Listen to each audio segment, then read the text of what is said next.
going to show you how to treat a bumblefoot. I've actually got this little girl, Jasmine. She's got two going on here, and one of them's a little swollen, and I do kind of feel a little knot in there. So I'm hoping it's just going to pop out. Best time to do this is after a good rain. It kind of helps soak the feet. You'll notice it'll kind of get a little red around it where they've been walking on wet soil. And that helps a lot because you get out of a lot of back pain that way, having to soak multiple times. So what I do first is just spray with some peroxide. Well, I cleaned the foot off with some water a minute ago, but I do this too. Spray it a little bit, kind of clean it a little bit more.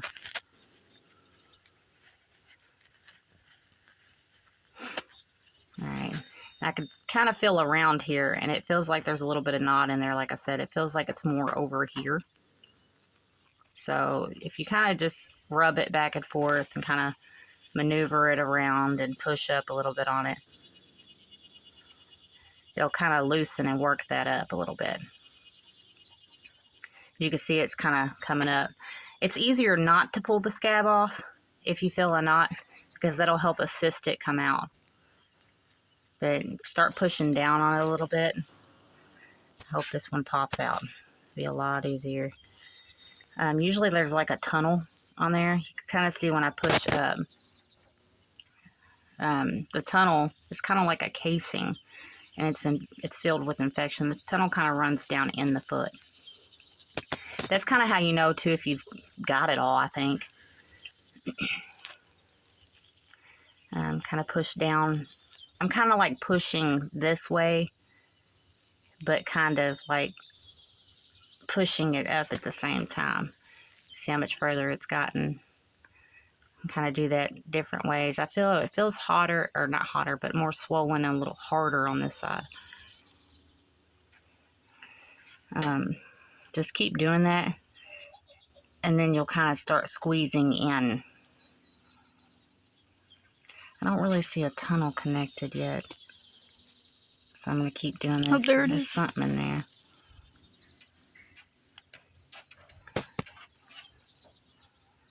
I'll start kind of squeezing around.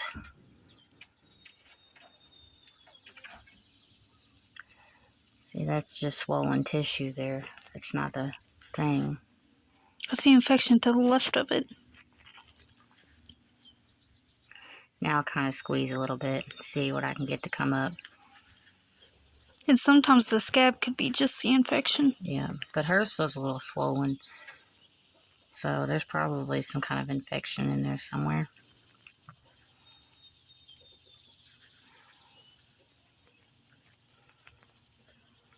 I'll go ahead and clean this so I can kind of see more of what I'm doing.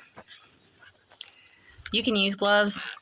A lot of people probably get on me for not using gloves, but I've been doing this for over 2 years and I've never been sick from it, so I'm not too worried about it. Jasmine. Jasmine.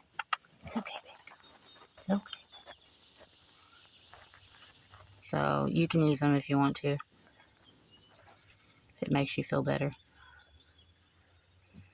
And still feel around this area it's pretty hard. So there's probably some infection going on here. And I can still feel in it, so I'm just going to keep working that hard spot because I'm sure there's something in here. I can feel it. Whether it's even just a tunnel here.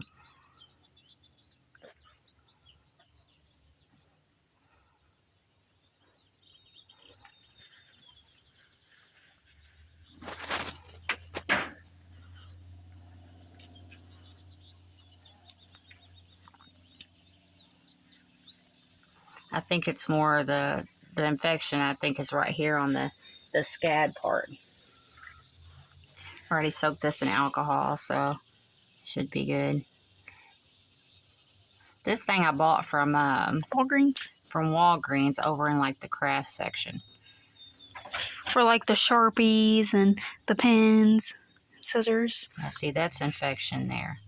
This part right here is just where, I believe it's where inflammation is actually tissue.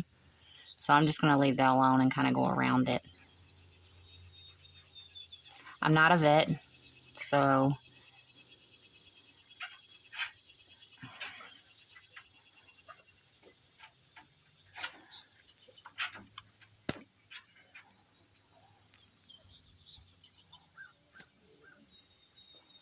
it's going to be hard to get off. Just going to try cutting it off.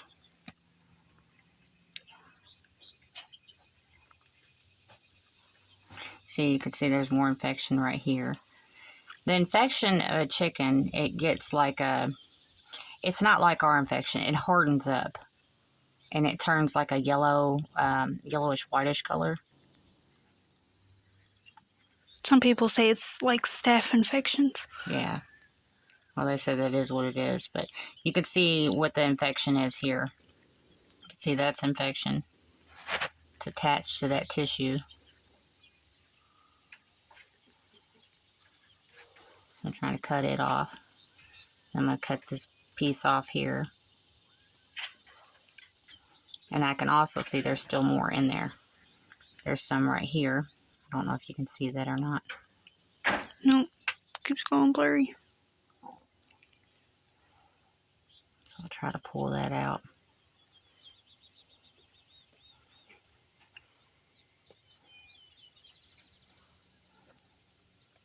See, there's infection on that.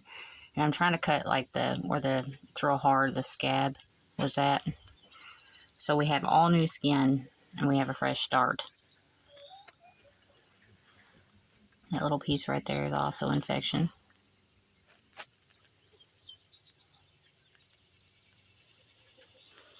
You're doing so good, Jazzy. Alright, that's dead tissue there too. It's part of where the scab was holding on to. And cut it off.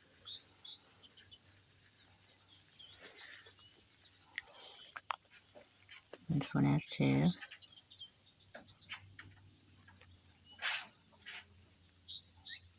How many minutes we up to? 7:25. The rest of it looks good.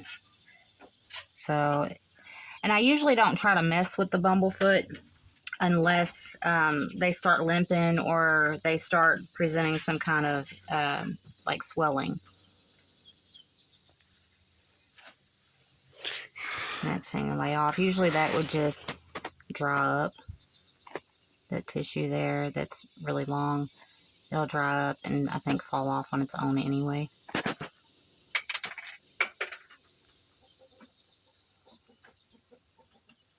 You don't want to mess with the tissue too much or anything because they do have nerves and stuff that run in their feet. Alright, I think we're done here. So I'm going to go ahead and spray it again with peroxide. Peroxide does kill any new tissue trying to grow, so you don't want to like keep undoing it and spraying it with peroxide because you think it's going to get infected. You can put them on some amoxicillin. If you think they need it. You don't really want to if you don't have to. She ain't going to need it. There's still something on that.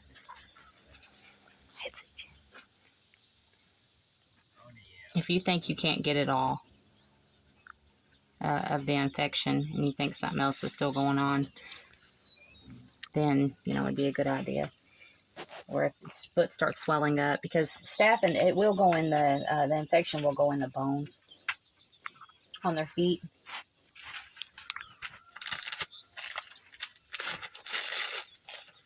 I'm going to show them the brand of that. Yeah, I like to spray this with Vetricin, as you can see.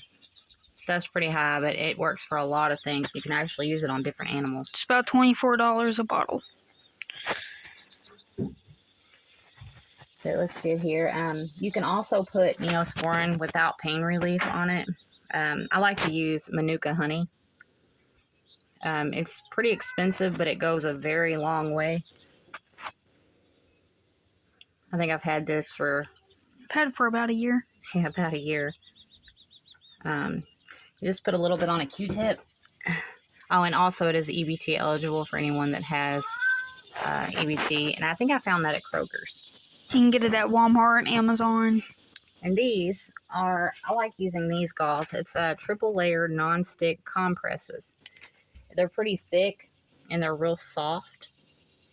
You can cut it in half, but it gives them a lot of cushion if their feet are pretty sore. I've also seen people use those corn cushions. I've never tried it, but seems like a good idea if it's centered like this one is. This is 1-inch bed wrap. I found it at Walmart. It's $3 something for 2 rows.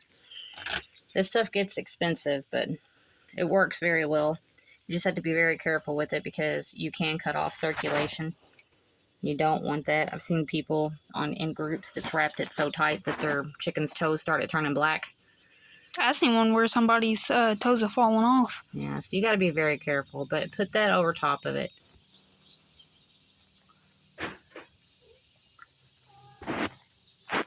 And you can wrap this.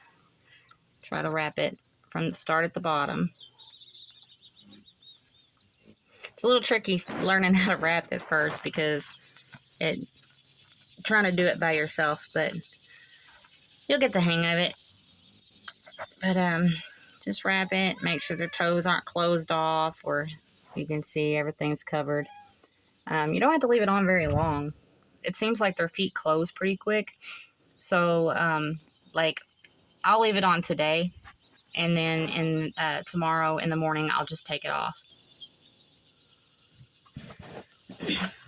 But that's it. I hope it helps.